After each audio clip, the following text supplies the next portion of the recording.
seu lugar, pegue a sua Bíblia em nome de Jesus na sua mão. As crianças sejam abençoadas em nome de Jesus e podem ir para o seu estudo, para o seu culto. Amém? Em nome de Jesus.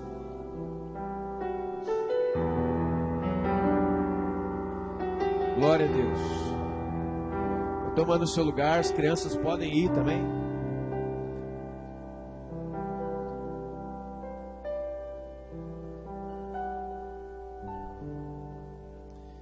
Amém, querido? Glória a Deus. Amém? Glória a Deus.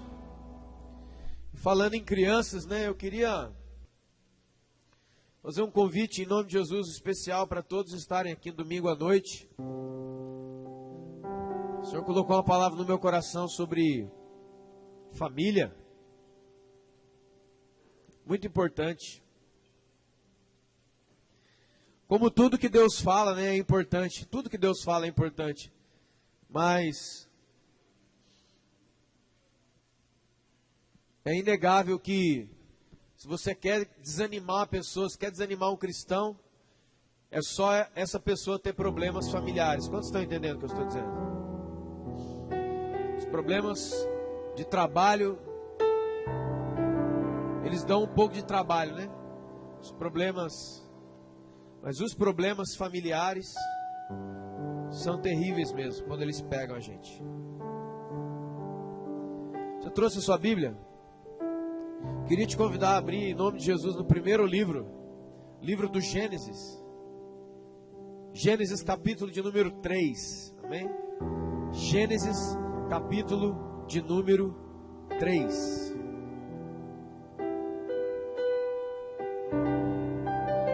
Amém?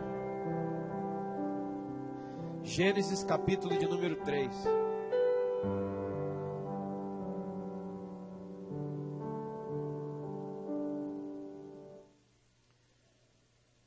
Uma história muito conhecida sua.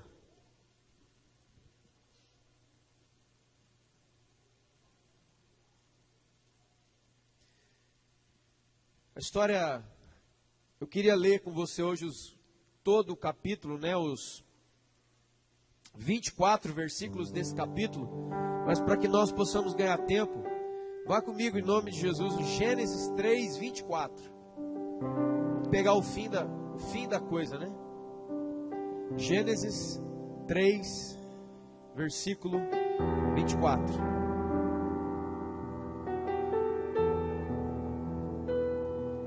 Diz assim: Foi expulso o homem, e Deus colocou querubins ao oriente do jardim do Éden, e o refugi de uma espada que se revolvia dentro do jardim, para guardar o caminho da árvore da vida. Amém? Gênesis 3, 24. O homem foi expulso do jardim. O homem foi expulso da presença de Deus. Senhor, em nome de Jesus, nós te pedimos, toca nossas vidas com entendimento. Muito mais do que conhecimento, Senhor, nós queremos entendimento da Tua palavra. Não queremos, ó Deus, somente acumular versículos bíblicos na nossa cabeça, acumular mais uma história, mais uma biografia de um homem na Bíblia. Senhor, nós queremos ser orientados. Diga comigo, Senhor. Diga comigo, irmão, Senhor. Senhor Jesus, me orienta, me mostra o caminho que eu devo seguir. Amém? Você conhece Gênesis 3 com certeza, porque este é o capítulo da Bíblia que narra, trata da queda do homem. Os dois capítulos anteriores você vê Deus criando todas as coisas e estabelecendo todas as coisas. Capítulo de número 3, ele já apresenta como ocorreu a queda do homem. Por que se chama a queda do homem? Porque o homem foi criado por Deus para estar em uma posição. E quando ele cai por causa do quê? Ele cai por causa do seu pecado. É por causa do seu pecado que ele cai. Porque ele não poderia mais subsistir na presença de Deus daquela maneira. A Bíblia diz que existia 2 árvores no jardim, 2. Não era só uma árvore do conhecimento do bem e do mal, não. Haviam 2 árvores no jardim. A árvore do conhecimento do bem e do mal e a árvore da vida. Então, para que fique bem entendido de todos, porque foi que Deus expulsou o homem do jardim. Porque se o homem em pecado comesse da árvore da vida, Deus não poderia mais salvá-lo. Então foi necessário que Deus o expulsasse do jardim, para que ele não comesse da outra árvore em pecado, que o faria viver eternamente em pecado e não pode mais ser remido. Você está entendendo? Então Deus coloca o homem fora do jardim do Éden, fora daquele local que simboliza a sua presença. O jardim do Éden um dia vai voltar e nós comeremos dessa árvore, diz a palavra, mas por enquanto agora não. Agora nós vamos nos alimentar da palavra de Deus. Veja só, o homem foi expulso. E por que ele foi expulso? Eu queria agora com você falar sobre uma palavra que Deus colocou no meu coração, chamado as crônicas, as histórias do jardim. Eu quero te dizer uma coisa: tudo que acontece na sua vida hoje, todos os sentimentos, saídas e entradas que você tem hoje, todas elas começaram nesse jardim. Não existe nada que você e eu façamos hoje, ou deixemos de fazer hoje, que elas não tenham sido demonstradas no jardim. Quantos estão entendendo isso aqui? Então vamos lá. Verso de número 8, diz que eles haviam pecado, eles haviam comido da árvore do conhecimento do bem e do mal. E aí o verso 8 diz assim: que eles ouviram a voz do Senhor Deus que andava no jardim pela viração do dia, e eles se esconderam da presença do Senhor Deus. O homem e a sua mulher se esconderam de Deus por entre as árvores do jardim. Eu quero falar com você aqui hoje, irmão, mostrar para você 4 perguntas, e 4 consequências, e 4 saídas. Porque Deus coloca 4 perguntas para eles, que são as mesmas 4 perguntas para você e para mim. São as mesmas.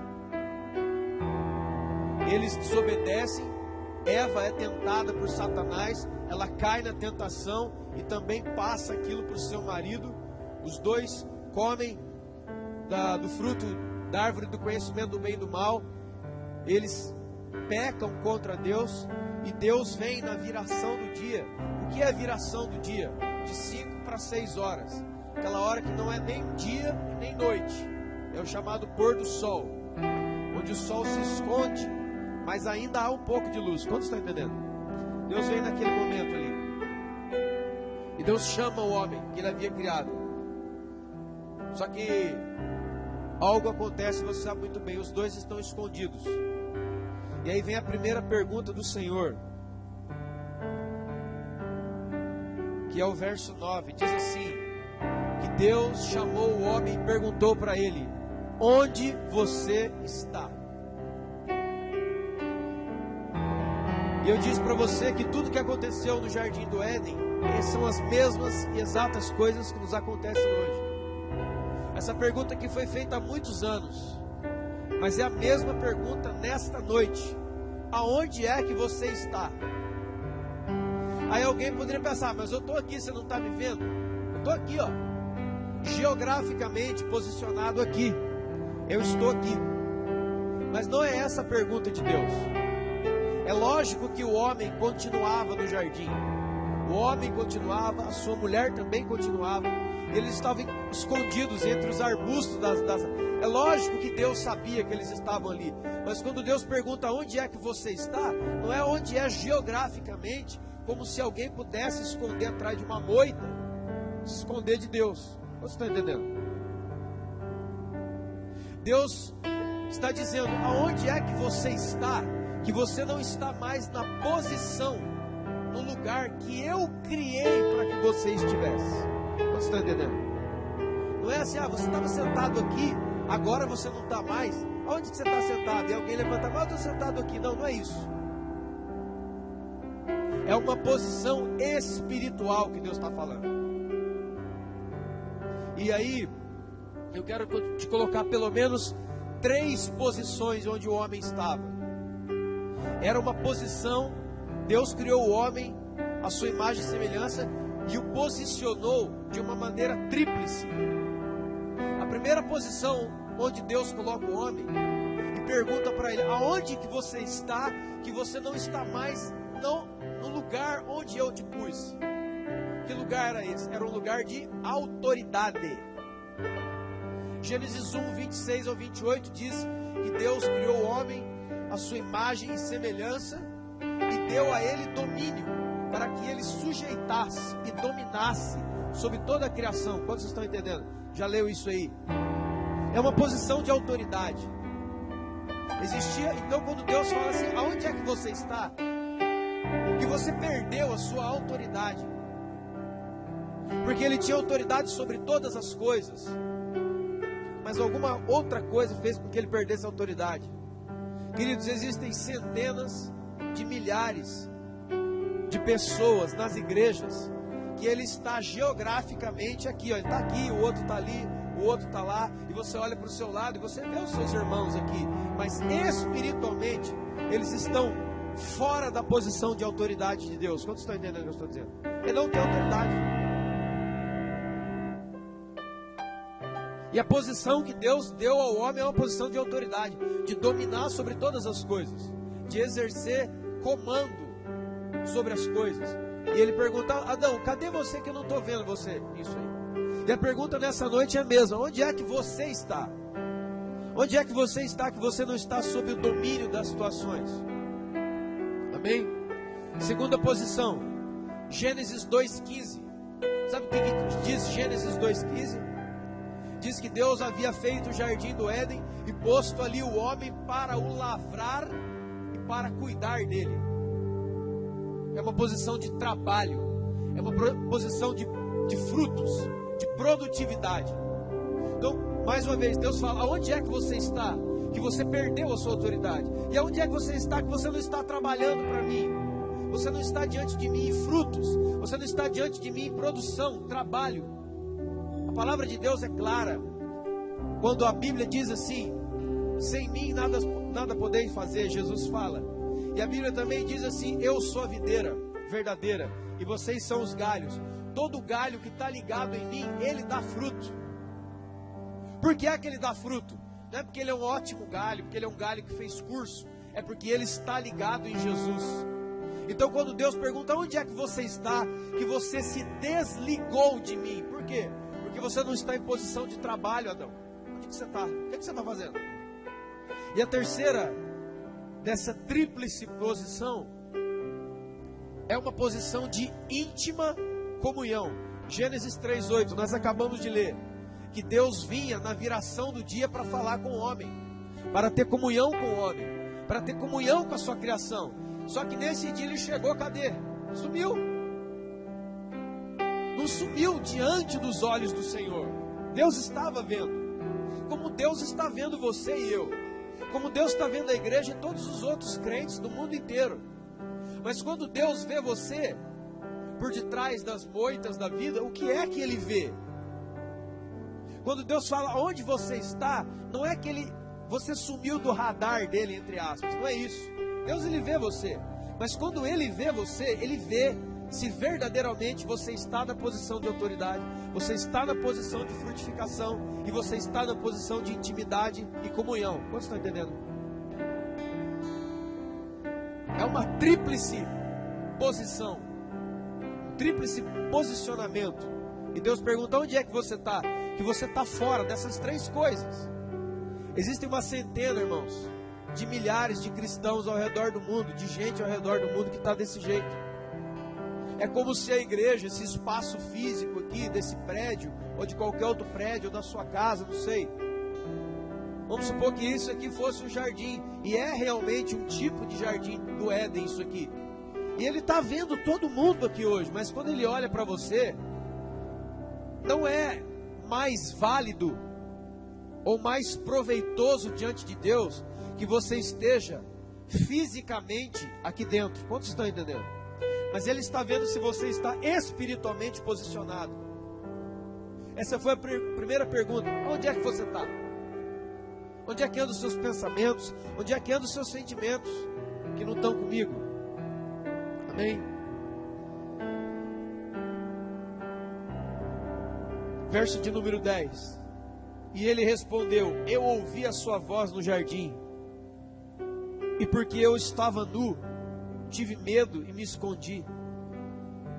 Verso de número 11. E Deus pergunta a ele: quem é que te fez saber que você estava nu? É a segunda pergunta. Quem foi que te disse que você está nu? Quem foi? Alguém diz rapidamente: mas pastor, ninguém está nu aqui hoje. Você que pensa. Nós estamos falando, queridos, de linguagens espirituais, amém? É lógico que ninguém vai entrar nu aqui dentro, pelo amor de Deus.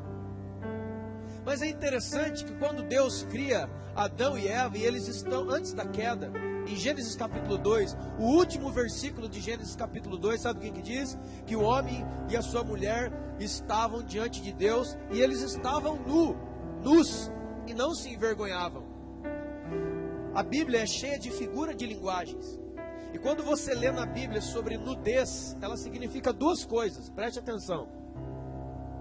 Tem a nudez que Deus deseja. Existe uma nudez que Deus deseja, e Ele fala na Bíblia. É uma nudez que está diante de Deus. Aí tem até uma frase, né? Uma vez eu falei aqui pro pessoal: Deus não fala com ninguém que não esteja pelado. Espiritualmente, por favor. Mas até no chuveiro Deus fala uns mantos para mim que é maravilha. Deus fala muito comigo quando eu estou tomando banho, deve ser por isso. Existe uma nudez diante de Deus que fala de uma nudez de intimidade.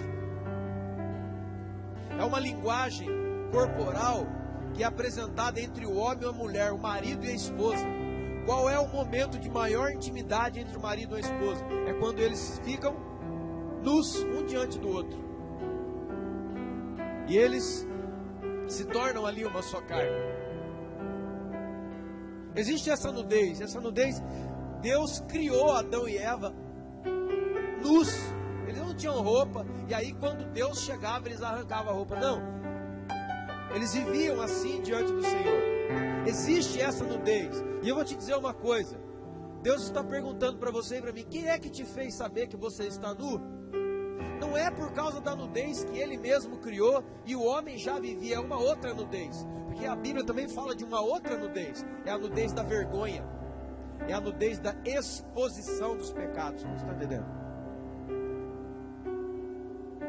Como a palavra de Deus, o apóstolo João escreve lá, por exemplo, em Apocalipse capítulo 2, capítulo 3, quando ele vai falar, por exemplo, capítulo 3, da igreja de Laodiceia, ele fala assim para a igreja: você é pobre, você é cega e você está nua diante de mim. O que ele está dizendo? Eu estou vendo todas as suas vergonhas, eu estou vendo todos os pecados que estão em você. Você não tem como se cobrir diante de mim. São os olhos como chama de fogo do Senhor. Existem duas nudezes. Amém, irmãos? Dois tipos. Eu quero repetir isso. Quando Deus pergunta: quem é que te fez saber isso? Como é que você percebeu que existe uma outra nudez e você se envergonha dela? Como é que tá? O que aconteceu? Quem que te trouxe isso?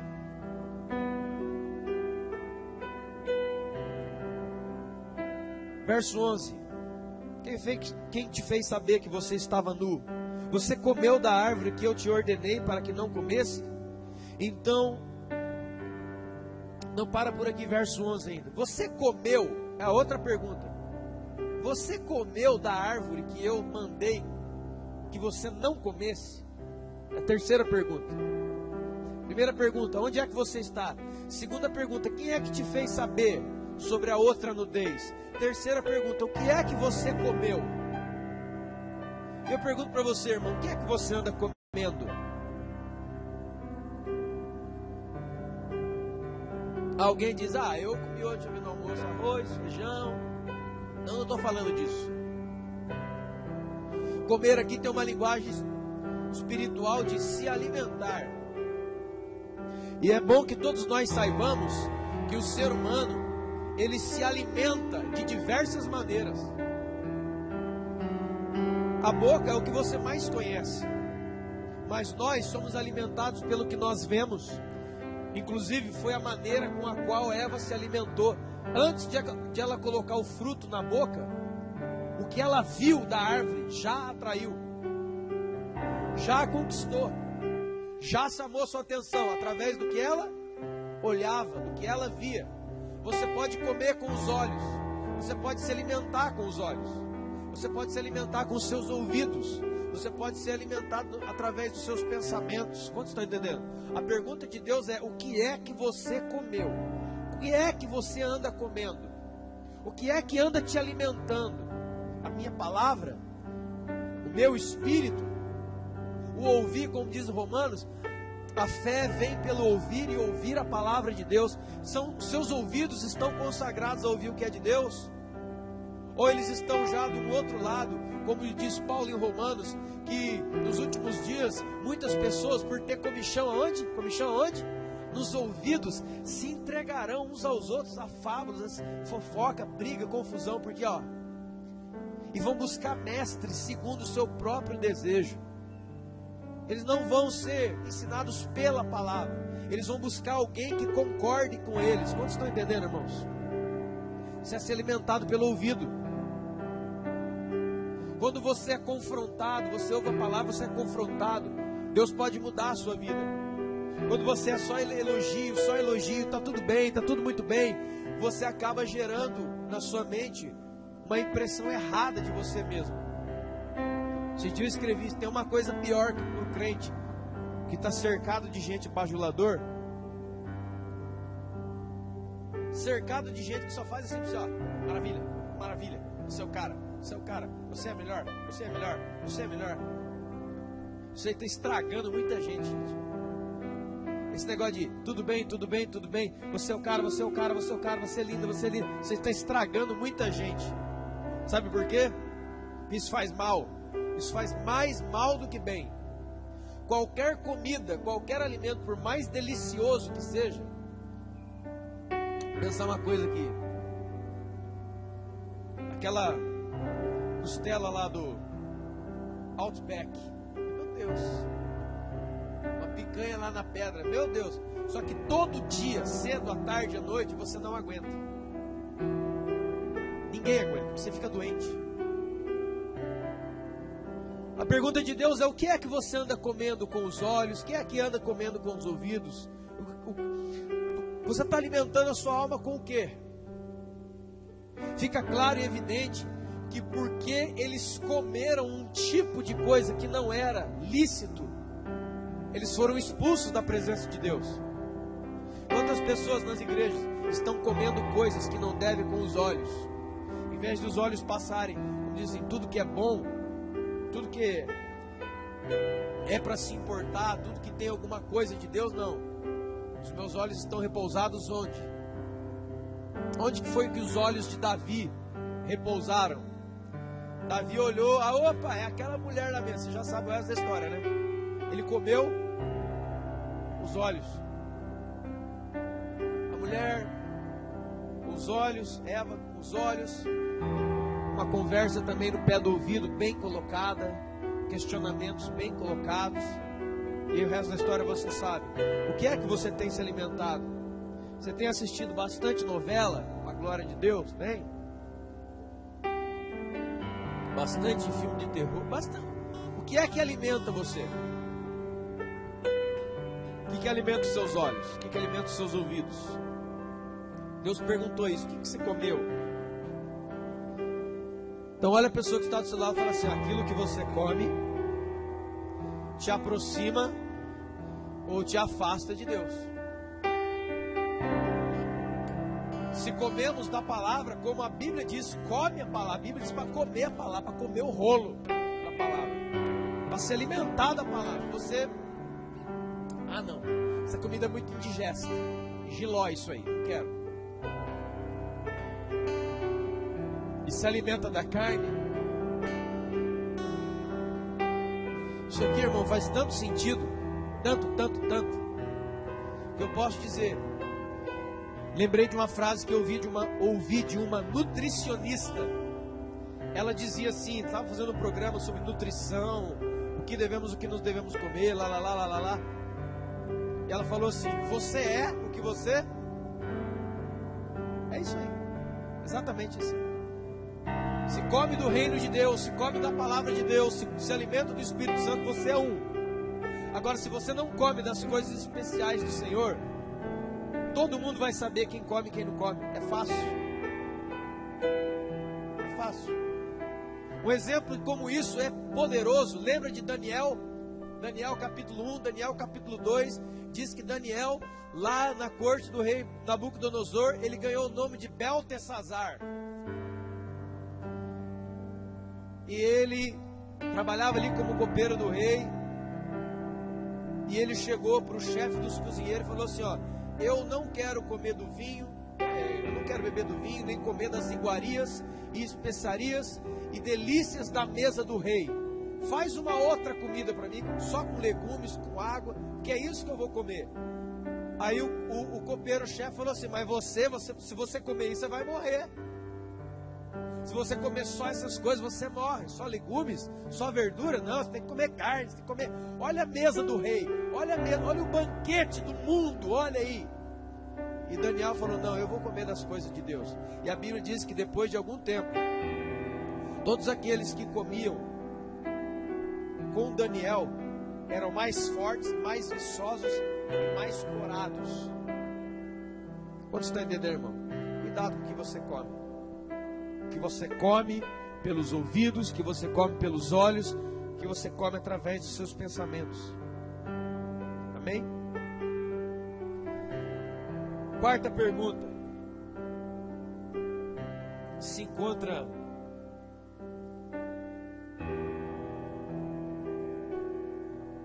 no versículo de número 13. Disse o Senhor Deus à mulher: o que foi que você fez? Quarta pergunta. A primeira: onde você está? Primeira: onde é que você está? A segunda: por que é que você está nu? Porque quem te fez saber que você está nu? Terceira: o que é que você comeu? E quarta: o que foi que você fez? O que foi que você fez fala aos nossos corações hoje assim, Deus faz perguntas diretas e exige respostas diretas. Deus não faz rodeio. E você também não pode fazer rodeio. Deus não está virando peão de boiadeiro esse negócio. Mas que eu vou fazer rodeio com Deus. Tal. Deus, ele faz uma pergunta direta para Adão. Só que quando Deus pergunta diretamente, sabe o que Adão faz? Ele responde com rodeios. Ele responde com justificativas. Ele apresenta justificativas. Ele apresenta a maneira de ele ver. Ele apresenta. O que é que nós temos apresentado quando Deus pergunta diretamente: o que é que você fez? O que foi que você fez? Parece mais que pergunta boba. Mas eu creio que Deus está falando com muitas pessoas aqui hoje. Porque está falando comigo. O que é que você fez? É o que é que você anda fazendo. E quando Deus pergunta isso para você essa noite, para mim, Ele exige de você e de mim o quê? Senhor, eu ando fazendo isso. Não tem ninguém vendo, não tem ninguém sabendo, nem a minha mãe talvez, nem meu pai, nem o pastor, ninguém. Mas eu sei que o Senhor sabe. Então não tem por que eu ficar fazendo rodeios. Eu estou fazendo isso. É assim que eu estou pensando. É assim que está o meu coração, Deus. Eu não vou dizer, e até agora, pouco, estava no carro e pensando sobre isso. Escute bem, deixa eu te explicar algo aqui, ó. Preste atenção no que eu vou dizer. Jesus falou assim, ó, a boca fala. Deixa eu te dizer uma coisa. Nem sempre. Ah, pastor, você está contradizendo Jesus? Não, de maneira nenhuma. O próprio Jesus, quando falou com os fariseus, ele disse assim, ó, como que você pode dizer, como vocês podem dizer coisas boas sendo maus?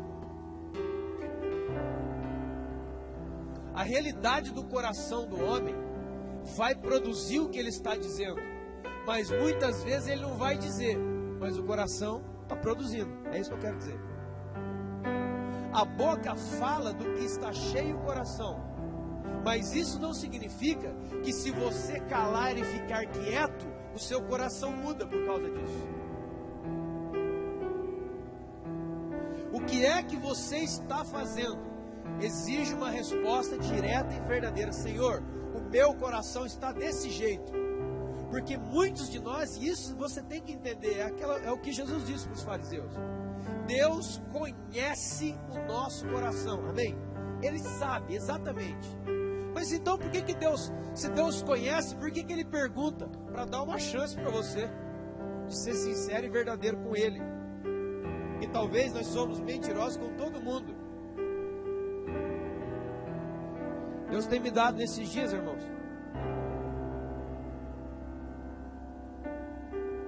a conhecer um pouco mais a respeito dos fariseus. E eu creio que isso vai chegar para a igreja daqui a pouco, porque quando a gente olha os fariseus, a gente vê qualquer tipo de pessoa, menos a gente.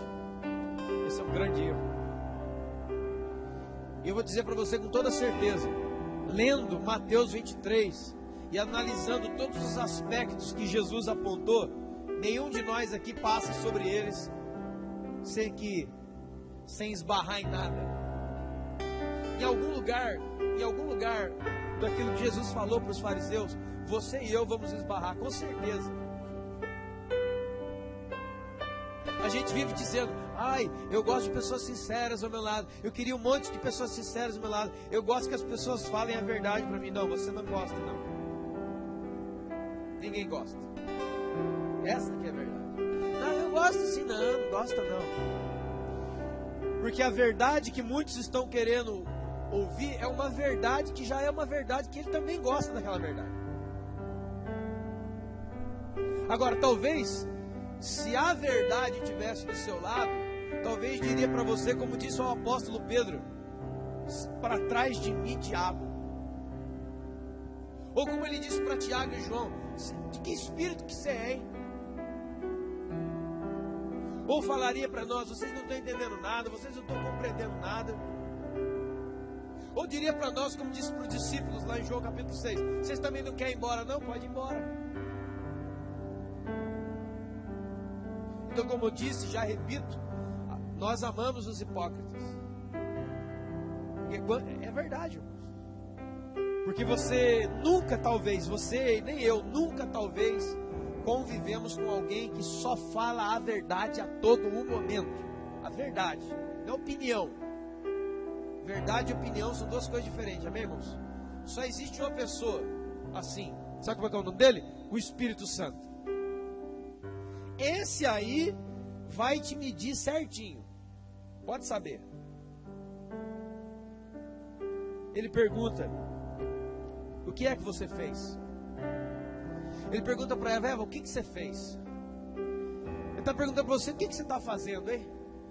Ah, mas eu não estou fazendo nada. É uma pergunta espiritual, gente. É uma pergunta que eu não estou, como Deus também não estava olhando para o corpo da pessoa. O que você está fazendo? E alguém responde, eu estou sentado quietinho aqui, pastor. Eu estou sentado quietinho, você não está vendo? Não é isso. Deus está perguntando sobre as maquinações da mente. Deus está perguntando sobre os sentimentos do coração. Quantos estão vendo? Quantos de nós não ouvimos já muitas vezes na igreja, talvez, você está aqui com o corpo, mas a sua mente está onde? Aonde é que está a sua mente? Deus sabe. Então, dessa história do jardim, sabe o que foi gerado? Sabe o que foi gerado nessa história do jardim? As seguintes coisas.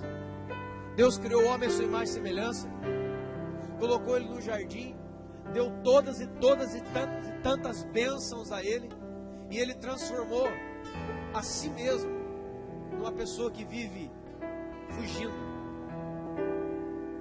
Deus veio falar com ele, e ele fala assim: eu me escondi porque eu tive medo. E aí eu pergunto: medo do quê? Medo do quê? Deus nunca tinha estabelecido nenhum juízo. Deus nunca tinha chamado a atenção deles. Do que é que eles tinham medo? Nasceu uma coisa no coração dele, que tem nascido no coração de muitos de nós. Essa vida em fuga. É uma vida em fuga. É uma vida que sempre eu estou me escondendo. Eu estou sempre me escondendo de quem? Da luz.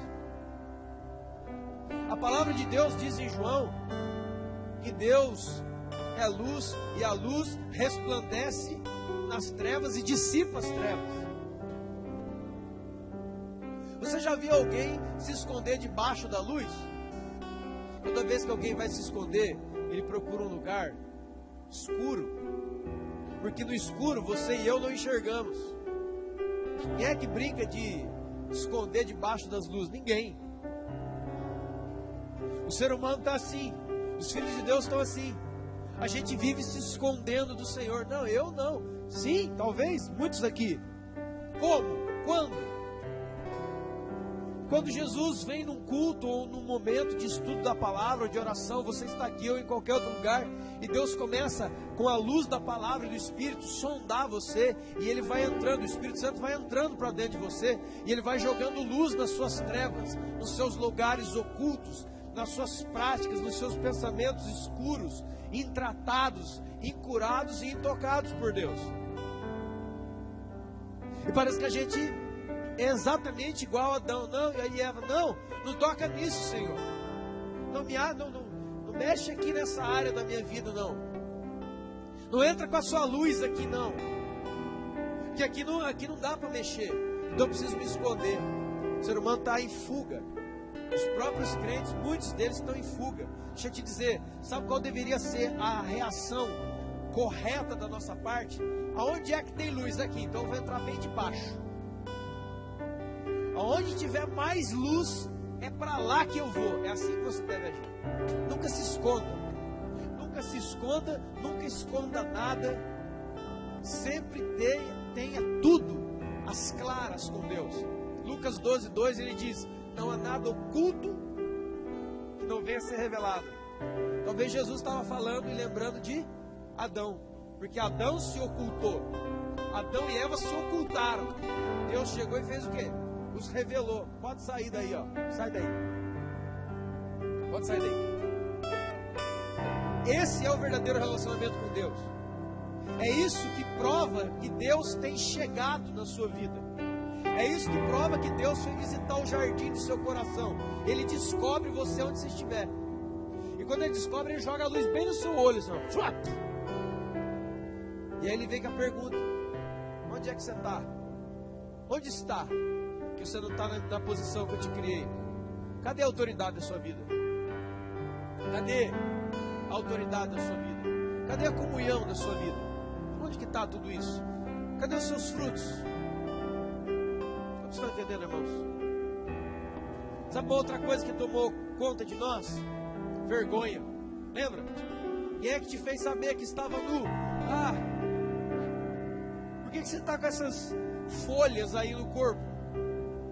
Porque eu estou nu e a minha mulher também está nua diante de mim. Nós estamos com vergonha. Sabe o que é isso, irmãos? Isso demonstra, sabe o que? Uma coisa que tem tomado conta dos nossos corações, mas isso não é enviado por Deus, é fruto do pecado.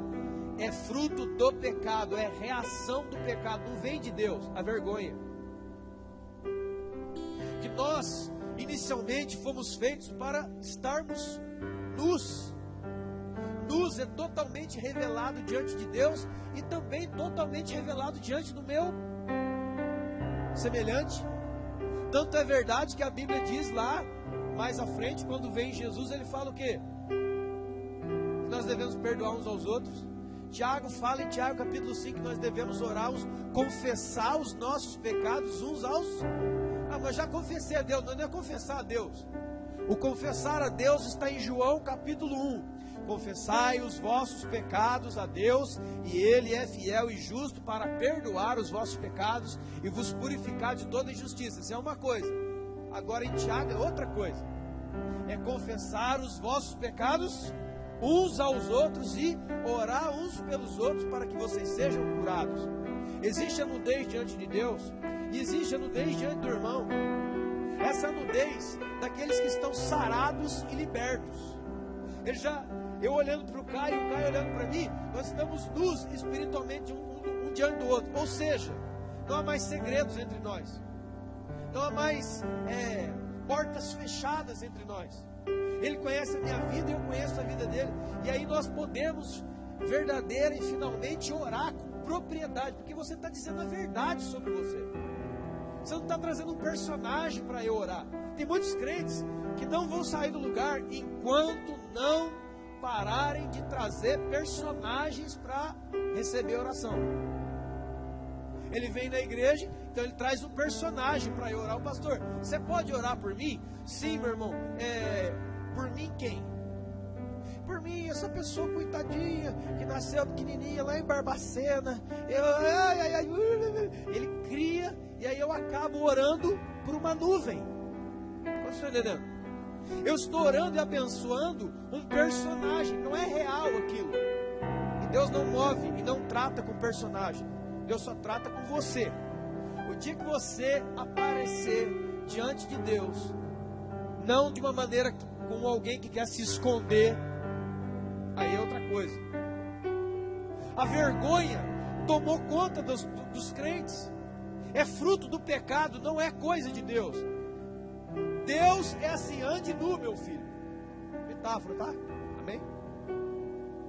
Ande nu diante de mim, meu filho. E também diante do seu semelhante. Viva uma vida tão clara, tão limpa e tão liberta, que você está espiritualmente nu, porque Ele te vê como você é.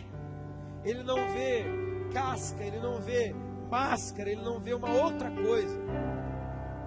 A vergonha é a mãe da reputação. Porque nós sentimos vergonha, cobrimos os nossos corpos, apresentamos outros rostos, outra cara. E aí o que acontece? Nós damos lugar para a reputação. Porque nos dias de hoje está assim, irmão. Mais vale a sua reputação do que ser liberto. E aí vem a pergunta: por acaso alguém que não é liberto tem reputação do quê? Falamos esses dias aqui que aquilo que Davi defendia já não era mais a glória e a santidade de Deus, era a sua reputação. Será que nós não somos assim? Será que nós não estamos assim?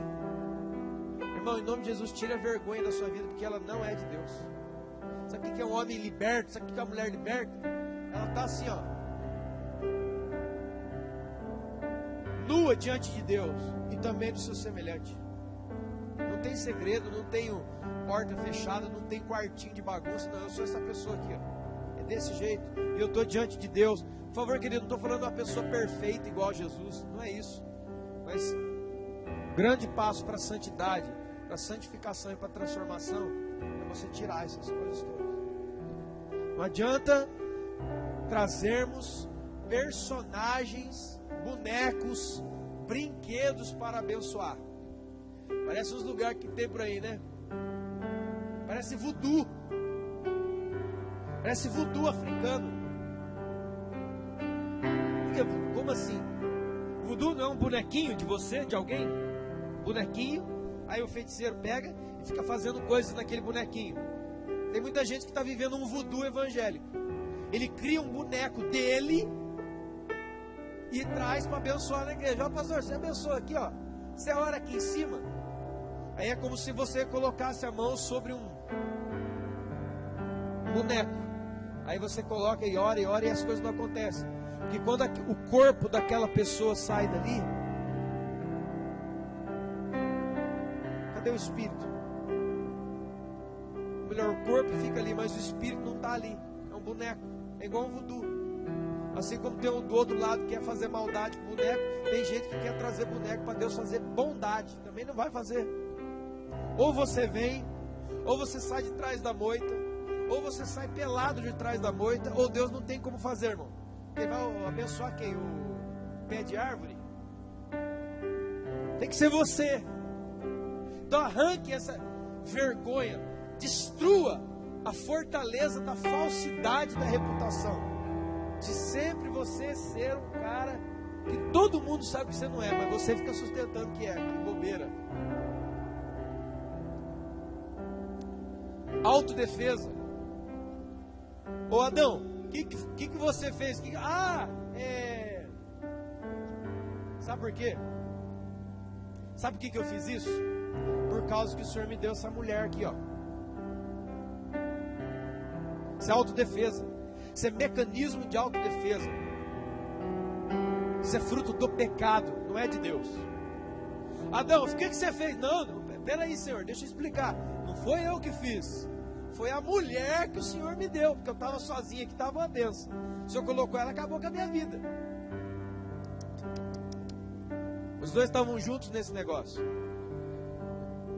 Moral da história, vamos dizer: todo aquele que não senta no banco dos réus e diz: eu estou aqui, Senhor, é comigo, está expulso da presença de Deus, está fora do jardim. E a outra coisa que está arrebentando com a gente é a transferência. Foi a mulher que o Senhor me deu, e a mulher, foi você a mulher? Não, foi a serpente que me enganou e eu comi. Nós já lemos, irmãos, o que o apóstolo Paulo diz: não deis lugar ao diabo. Se você não der lugar ao diabo, ele não entra. Ponto. Ah, mas ele veio com todo o inferno. Ele vai vir com todo o inferno e ficar parado no portão da sua casa. Satanás não pode tocar aquele que vive diante de Deus. Não pode, ponto. Mas o que é viver diante de Deus? É isso aqui, ó. Viver diante de Deus não é na igreja, ter Bíblia, vir aqui chorar de vez em quando e cantar as músicas de cor do telão. Não. Viver diante de Deus é isso aqui, ó. É a experiência que Adão e Eva tinham antes do capítulo de número 3. É viver nu na presença de Deus. É viver em fruto. É viver em autoridade. É viver em íntima comunhão. É viver na posição. Você está entendendo, irmãos? É isso que é a vida com Deus. Não é eu participo daqui, de lá ou de acolá. Porque isso tem enganado muitas pessoas. É o que diz em Jeremias capítulo 6, Jeremias capítulo 7, Jeremias capítulo 8. Lá está dito assim: o povo pecava, o povo andava desordenadamente, os corações não estavam entregues na mão do Senhor, os seus pensamentos eram pensamentos vãos, eles cometiam erros, e aí no fim do dia, sabe o que eles faziam? Iam lá para o templo, corria para o templo, aí ia lá para o templo, né? O sacerdote ia, fazia o sacrifício, não é assim? Está tudo certo. No outro dia, o que eles faziam? Repetia tudo de novo. Aí Deus manda o profeta, escute isso, Deus manda o profeta Jeremias falar assim, ó, o povo: avisa o povo aí que o templo onde eles entram não protege eles de mim, não. Esse negócio de voo no templo não protege, porque eles estão entrando dentro do templo com os corações cheios de maldade. É assim que você está aqui hoje? Como é que está o seu pensamento? Como é que está o seu coração? Saiba que Deus sabe. E tudo que você tem que fazer hoje é fazer isso aqui, ó. Arrancar tudo. Fala: Deus, sai de trás da moita.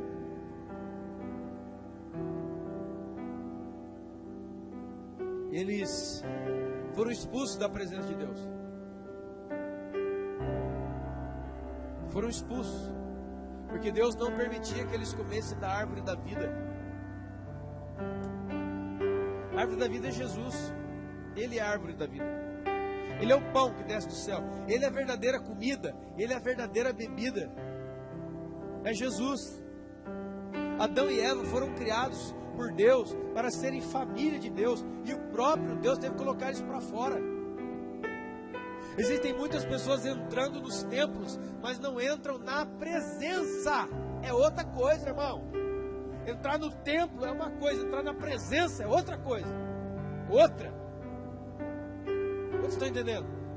É o povo lá, olha, Jeremias, avisa para eles que esse negócio de ir no templo, ó, já peguei todo mundo de calça curta. E agora, Jeremias, vai lá e fala para eles que eu vou enviar o meu servo Nabucodonosor e ele vai destruir esse templo aí e vai pegar todo mundo. Ele, olha, o chicote vai comer. Aí o Jeremias, não, Senhor, como fez Moisés, eu vou orar para que o Senhor tenha misericórdia. Sabe o que Deus fala para Jeremias, irmãos? Uma das passagens mais terríveis da Bíblia. Lê lá depois. Ele fala assim, Jeremias, não ore por esse povo, porque eu estou cansado de ter misericórdia. Isso é Deus. A Bíblia diz que Deus tarda para irar, irmão. Na hora que Ele ira, Ele vai torcer o seu braço até você pedir água. Ele já tem feito isso com um monte de gente. E a hora que Deus cisma de torcer o nosso braço, irmão, Ele vai torcer o seu braço. E não há quem nos livre da mão do Senhor. A Bíblia diz, terrível coisa é cair na mão do Deus vivo. Você cai na mão do... Escute o que eu vou dizer. Você cai na mão do diabo, você está bem. Porque com oração e autoridade eu vou lá e arranco você de onde você estiver. Agora você cair na mão de Deus, quem é que te livra? Se Deus quiser tratar coisas com a gente, quem é que nos livra, irmãos? Então é muito melhor andar em paz diante de Deus.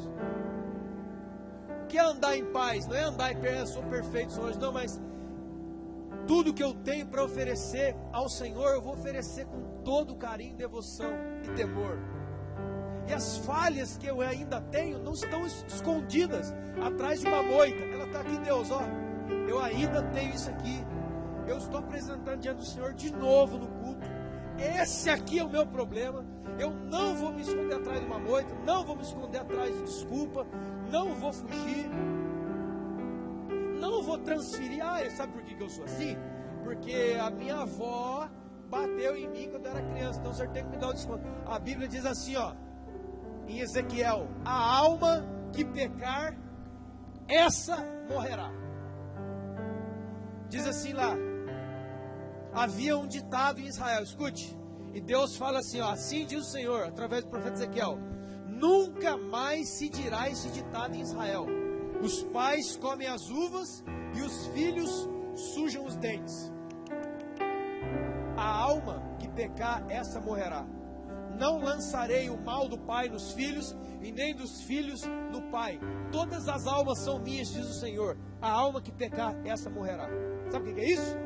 Você é totalmente responsável diante de Deus pela sua vida. Então eu quero te dizer uma coisa, irmão, em nome de Jesus, saia da moita. Sai de trás dessas árvores. Deus já te viu. Por que você está escondido aí? Porque ainda esse demônio de vergonha domina. Mas eu vou sair? Tanto Deus vai me ver nu, como os outros também vão me ver nus. Sabe qual que é o resultado dessa história, irmãos? Deus os expulsou da sua presença. Mas naquele mesmo dia que Deus os expulsou da sua presença, ali mesmo, Deus falou, eu tenho um plano para trazer vocês todos de volta para casa. Eu vou enviar o meu filho aí, ó. E ele não vai esconder atrás da moita, não. Ele vai ficar pendurado no madeiro para todo mundo ver. E a palavra de Deus diz que quando ele voltar, todo o olho o verá. Deus não é Deus de confusão, coisas escuras, não estou entendendo o que está acontecendo. É Deus ou não é? Não, Deus é Deus de coisas claras, precisas. Direções claras, precisas. É o mesmo Deus que pergunta, o que é que você está fazendo? É uma pergunta direta para uma resposta direta. E Deus pergunta para todos nós, aonde é que você está se escondendo? Por que é que você tem vergonha? Por que é a vergonha que domina o seu coração? E não a libertação, e não a cura verdadeira? Por que nós vamos continuar apresentando diante de Deus personagens, bonecos, androide, avatar? Tem aquele filme, né? O cara dormia, nascia no corpo do bicho azul lá. É mais ou menos isso. A gente esconde nosso espiritual em algum lugar e vem corporalmente para um culto.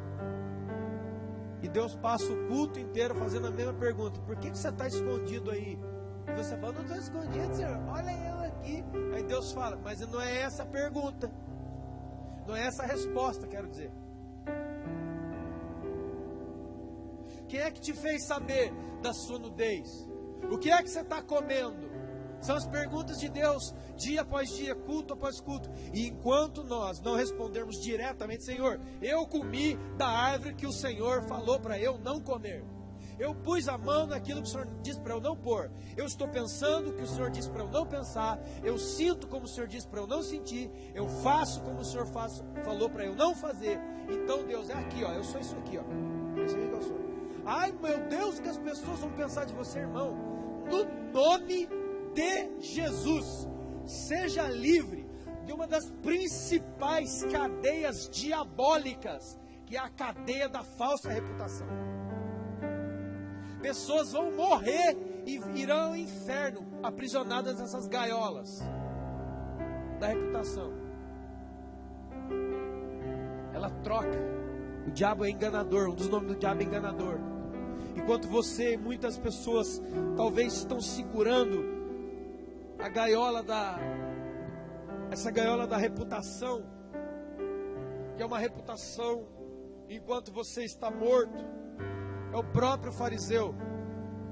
Você é um sepulcro caiado, você é lindo por fora, maravilhoso por fora, só que por dentro você está cheio de ossos de mortos de toda iniquidade.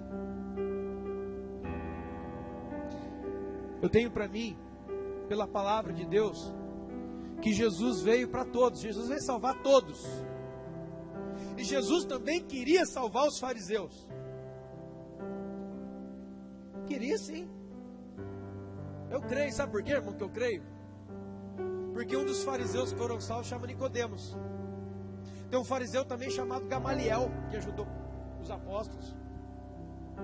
Tem um fariseu chamado José, natural de Arimateia, que deu um lugar para Jesus ser sepultado.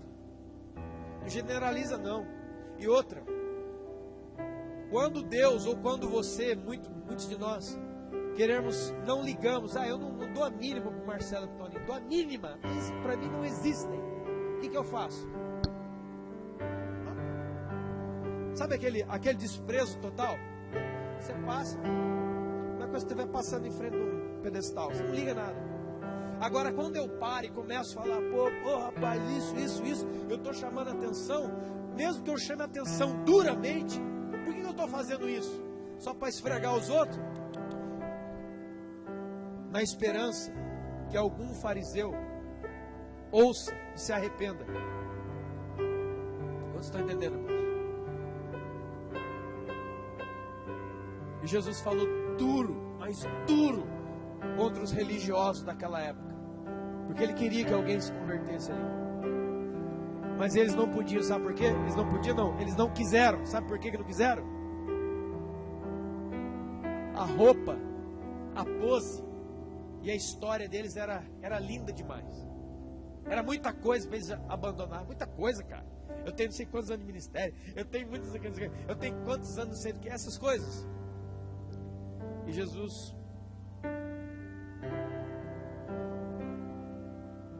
pregou muitas coisas. Eu poderia falar da pregação do Sermão da Montanha, Mateus capítulo 5, uma das passagens que eu particularmente acho mais maravilhosas das pregações de Jesus. É lindo o Sermão da Montanha, é lindo. Então aquilo ali é lindo, eu olho, nossa, aquele negócio toca o meu coração. Como você está entendendo isso? Aí eu pego Mateus 23, é só. Agora eu te pergunto, com qual pregação Deus fala mais conosco? Com qual tipo de pregação Deus demonstra mais o seu amor? Com aquela pregação do: irmãos, queridos. Ou a pregação do tá. Se você quer resposta, é só você ler Hebreus capítulo 12. Que o pai açoita o filho a quem ele ama. E é o próprio Jesus que diz: ah, Jerusalém, que mata os seus profetas e apedrejam aqueles que te foram enviados. Quantas vezes eu quis ajuntar vocês debaixo das minhas asas, como uma galinha junto aos seus pintinhos, mas vocês não quiseram. Se coloque de pé em nome de Jesus. Levanta daí da trás dessa moita.